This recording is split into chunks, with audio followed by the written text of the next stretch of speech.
평화로운 어느 가정집. 아이는 곤히 잠들어 있고 아내는 열심히 저녁을 준비하고 있는데 그때 갑자기 난데없이 돌이 날라옵니다. 그리고 오밤중에 추격전이 시작되죠. 추격 끝에 범인을 제압했지만 갑자기 현자 타임이 오고 걷잡을 수 없이 허탈감이 쏟아지는 이 남자. 그의 이름은 래프 야신.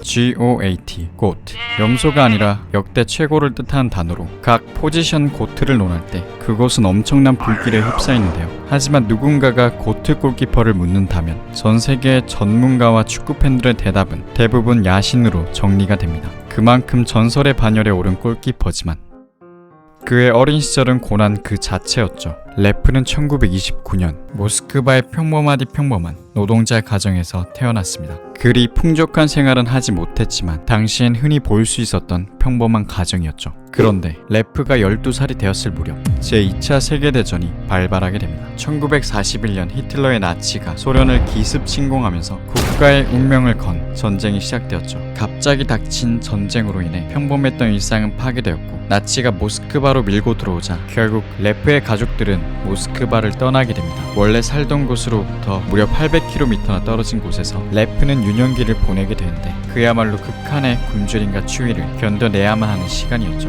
그리고 래프는 또래들과 마찬가지로 군수공장에서 하루 종일 총알 만드는 일을 했는데요. 그곳에서 처음으로 축구를 접하게 됩니다. 어린 래프에게 있어서 축구는 굶주림과 추위를 잠깐이나마 잊게 해주는 유일한 낙이었죠. 결국 3년이란 시간이 흘러 나치가 후퇴하며 전쟁은 끝을 맺었고 래프와 가족들은 마침내 고향으로 돌아갈 수 있었습니다. 하지만 힘든 생활은 여전했죠. 전쟁으로 온 나라가 폐허가 되면서 남녀노소 할 것 없이 모든 사람들이 생활 전선에 뛰어들어야 했고 어린 래프 역시 고향에 돌아오자마자 또 다시 일해야만 했습니다. 실제로 래프는 18살 때까지 공장에서 계속해서 일을 했고 결국 과로로 인해 신경쇠약이 걸리자 공장에서 도망치기 위해 군대에 입대했다고 합니다. 하지만 공장과 군대를 오가면서도 모든 일과가 끝이 나면 몇 시간씩 축구 연습에 매진할 만큼 래프는 축구 선수가 되기 위해 열정을 불살랐죠.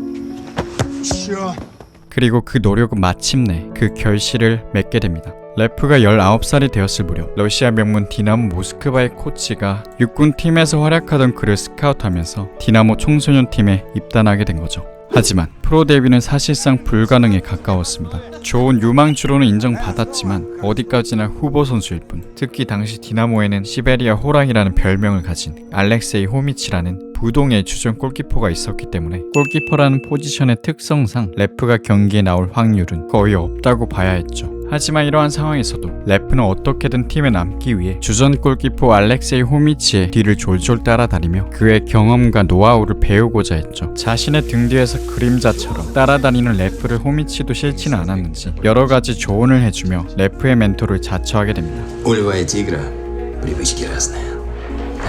그러던 어느 날 래프에게 있어서 일생일대의 기회가 찾아오는데 경기 도중 호미치가 부상을 당하게 되어 급하게 경기에 투입시킬 골키퍼가 필요했고 때마침 벤치에 있던 래프가 경기에 나서게 됩니다. 어쩌면 자신의 커리어에 큰 전환점이 될지도 모르는 첫 데뷔전. 꿈에 그리던 자신의 데뷔전이자 무엇보다 팀에게 실력을 증명해야 하는 매우 중요한 순간 바로 실점합니다. 바로 완치. 분명히 불운이었죠. 동료 수비수와 사인이 맞지 않은 운 나쁜 사고였지만 이 사건으로 래프는 낙담했고 자신감이 크게 떨어지고 말았죠. 가족들은 래프가 축구 선수로서 미래가 없다고 생각했고 설상가상 서커스를 하고 있다며 고위 관료들에게 단단히 찍혀버린 래프는 결국 데뷔전 이후 무려 2년이나 단 한 경기도 뛰지 못하게 되었죠.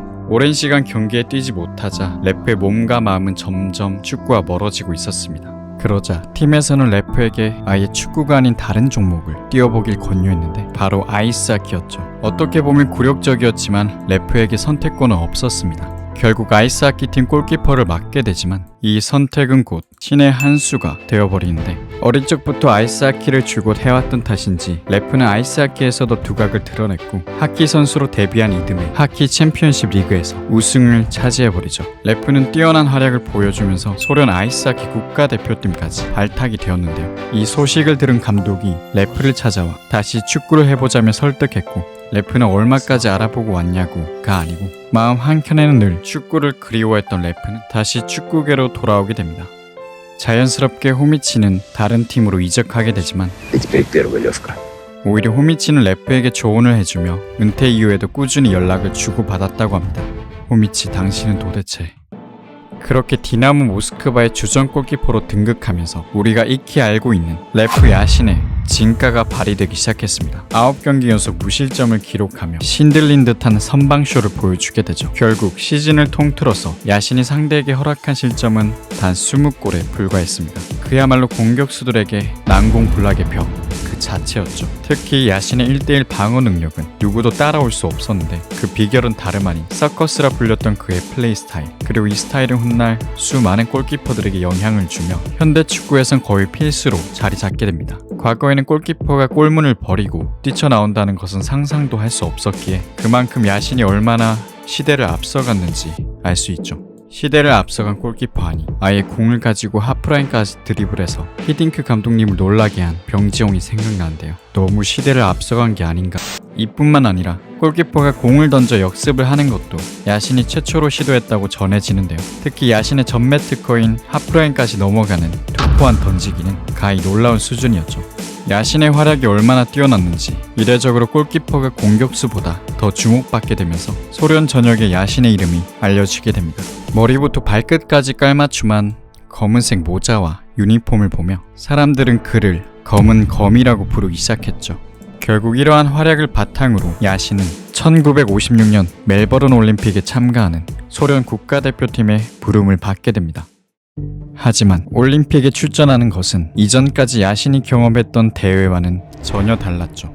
2차 세계대전이 끝난 직후 올림픽은 각 나라들의 국력을 보여주는 그야말로 총성 없는 전쟁터였고, 특히 냉전이 한창이던 미국과 소련 사이의 피 튀기는 메달 경쟁은 단순한 경쟁을 뛰어넘은 국가의 자존심이 달린 문제였죠. 때문에 소련 지도부는 올림픽을 국가적 사안으로 규정하고 수단과 방법을 가리지 않은 채 각종 엘리트 체육에 개입하기 시작합니다. 레프가 몸담고 있는 축구대표팀도 예외가 아니었는데 비밀경찰 KGB가 선수들을 감시하는 것은 물론이고 심지어는 경기 때마다 도청을 통해 감독과 선수들의 대화를 엿듣기도 했다고 합니다. 특히 4년 전에 열렸던 헬싱키 올림픽에서 소련이 유고슬라비아에게 패배하자 그 경기를 보고 화가 난 스탈린이 한 축구팀을 강제로 해체시켜버렸던 전적이 있었기 때문에 대표팀 분위기는 그야말로 살벌함 그 자체였는데요. 오죽하면 감독이 대회가 끝나고 아무 일이 없었으면 좋겠다고 선수들에게 이야기할 정도였죠. 그 때문인지 대회가 시작되고 선수들은 도핑을 맞은 것 마냥 미친 듯이 뛰었고, 소련은 파죽지세로 결승에 진출, 유고슬라비아를 상대로 승리를 거두고 금메달을 목에 걸게 됩니다. 허나 이것은 그저 시작일 뿐이었죠. 올림픽의 성공을 맛본 소련 지도부는 본격적으로 축구를 선전의 도구로 활용하기 시작합니다. 소련 축구 대표팀이 서방 국가들을 상대로 승리를 거둔다면 그들의 승리가 공산주의 체제의 우수성을 증명하는 강력한 무기가 될 수 있다고 믿었죠. 그렇게 그동안 금지되었던 국제대회를 허용하면서 본격적인 붉은 군대의 역사가 시작되었습니다. 그리고 올림픽에서의 활약 이후 리그까지 재패해버리며 소련에서 가장 인기 있는 운동선수로 거듭난 야신은 붉은 군대의 핵심 선수였죠. 특히 충성스럽고 헌신적인 야신의 이미지는 소련 지도부가 원했던 모범적인 스포츠 스타의 역할과 적합했습니다.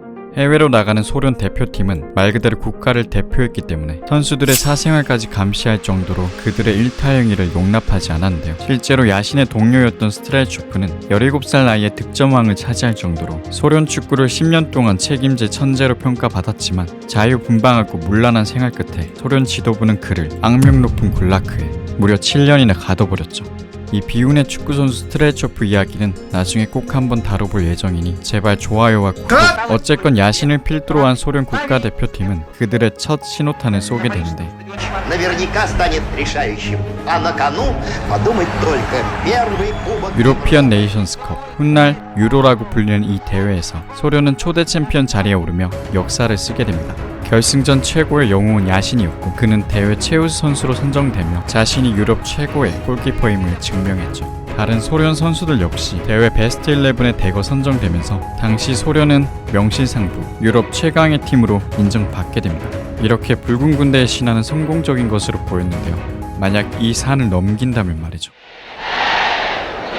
그 산은 바로 월드컵. 소련은 1958년 처음 참가했던 월드컵에서 이미 쓰라린 경험을 맛봤지만 유로 우승 이후 자신감이 오를 대로 올랐고 다가오는 칠레 월드컵이야말로 자신들의 마지막 과업인 세계 정상을 차지할 수 있는 절호의 기회라 생각했습니다. 야신 역시 선수로서 자신이 증명할 거라곤 월드컵밖에 남지 않은 상황.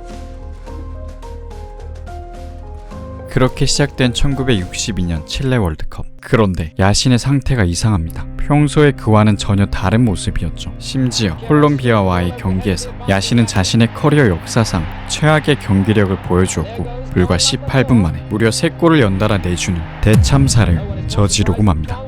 물론 일찍이 8강에 진출하면서 이 일은 단순 해프닝으로 끝나나 싶었지만 아니었죠.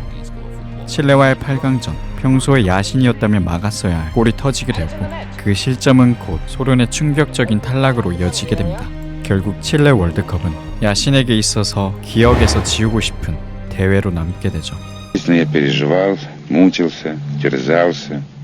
그리고 얼마 뒤 러시아 언론들은 하나같이 야신을 패배의 원흉으로 지목하기 시작했습니다. 다른 선수는 일체 언급하지 않고 오직 야신에 대한 비난만 쏟아냈죠.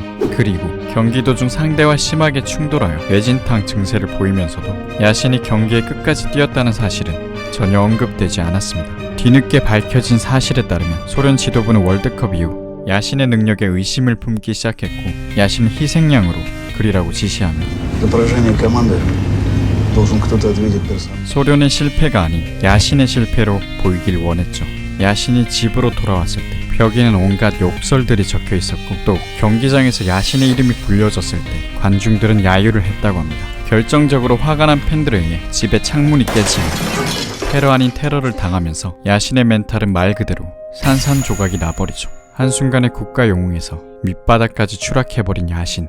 실제로 은퇴까지 진지하게 생각할 만큼 자신의 축구 인생을 통틀어 가장 힘든 순간이었다고 하는데요. И после окончания чилийского чемпионата я решил бросить футбол играть.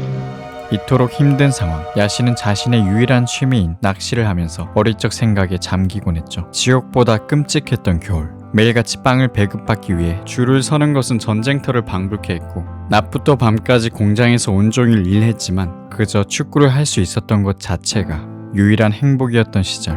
훗날 야신은 자서전에서 밝혔듯이 이때를 떠올리며 마음을 다잡았다고 하죠. 골키퍼가 넘어지면 바로 일어나야 하듯이 야신은 기꺼이 다시 한번 일어나기로 결심합니다. 그리하여 이듬해 1963년 야신은 개같이 부활. 리그 27경기를 치르는 동안 단 6골만을 허용하는 전대미문의 대기록을 세우게 되죠. 이는 제 아무리 강팀이라도 나오기가 힘든 기록으로 더군다나 침체기였던 팀의 상황을 고려하면 더욱 놀라운 결과였습니다. 실제로 야신이 나오지 않은 11경기에서의 실점은 8골로 더 많았죠. 이는 골키퍼라는 포지션으로 시즌의 결과를 완전히 바꿔버린 역사상 전무후무한 사건이었습니다. 그렇게 야신은 팀에게 5번째 리그 우승컵을 안겨주면서 커리어 역사상 최고의 시즌을 보내게 되죠. 한 시즌 만에 팬들의 여론까지 뒤집어버린 야신은 또 다시 국민 영웅으로 추앙받게 되었습니다. 그리고 골키퍼로서 최초이자 현재까지도 유일한 발롱도르까지 수상해버리며 세계 최고의 축구 선수로 인정받게 됩니다. 하지만 국대에서의 불운은 계속되었습니다. 대표팀으로 돌아온 야신은 클럽에서 보여준 것과 마찬가지로 엄청난 퍼포먼스를 보여줬으나 승리의 여신은 그의 손을 들어주지 않았습니다. 베스트 11으로 선정될 만큼 활약했던 1964년 유로에선 준우승에 그쳤고 그 후 자신의 마지막 월드컵이나 다름없었던 잉글랜드 월드컵에서 지난 월드컵의 실수를 서력하듯 미친 선방들을 보여주며 소련을 4강으로 이끌었지만 서독에게 무너지면서 결승 진출이 좌절되고 말았죠. 이후 야신은 더 이상 국대에 차출되지 않았고 1970년 국가대표에서 은퇴하게 됩니다. Что удивительного, уходит целая эпоха. 야신이 떠난 뒤의 소련의 성적은 그야말로 처참했죠. 1970년 이후 본선조차 진출하지 못했고 그 이후에도 월드컵과 유로 그 어떠한 트로피도 들지 못했습니다. 한때 야신을 비롯한 월드클래스 선수들을 보유하고 황금 세대를 이룩했던 소련 대표팀은 어떻게 기회를 놓치게 되었을까요? 물론 많은 이유들이야 있겠지만 가장 큰 이유는 축구를 통제할 수 있을 거라 믿었던 소련 지도부의 생각이 아니었을까 싶습니다.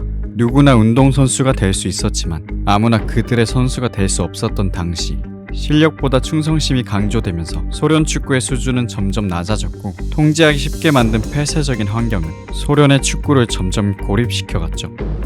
야신이 최고의 골키퍼란 수식어에도 그토록 염원했던 월드컵을 차지하지 못했던 것은 어쩌면 이러한 배경 속에 놓였기 때문일지도 모릅니다.